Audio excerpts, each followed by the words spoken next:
So let's get started with installation of Laravel via Composer. Let's go over here and install it. And we can choose to install it like that, and after that to install with the different options. For example, different Composer command line parameters, or we can install from the starter kits, and we are going to use the starter kits because it's very helpful and it provides a lot of functionality.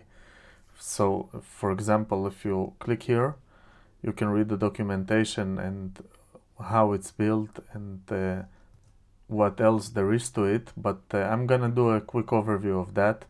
And we are going to install both of them. I'm gonna show you how to do it via Composer, and then I'm gonna delete that and do one via Herd. And I have Herd set up on my computer, so all you need to do is just install it, download it for your I think they're working on Windows machine, on Windows version also, but for now they're working on Mac OS. I'm not sure, I read somewhere on Twitter, I think, that they're going to deploy a new version for Windows soon, do a version for Windows soon. So I'm using the free package. You don't have to buy the Pro package from them. The Pro package provides mail catching and debug catching and other stuff, but it's not mandatory. So let's begin by installing Breeze, by installing Laravel with Breeze. Let's go over to our CLI. I'm gonna go Herd, make dir. I'm gonna call it Laravel Playground.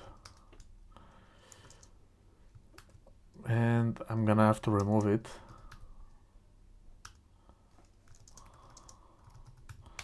because when I'll do Composer install, Composer create package,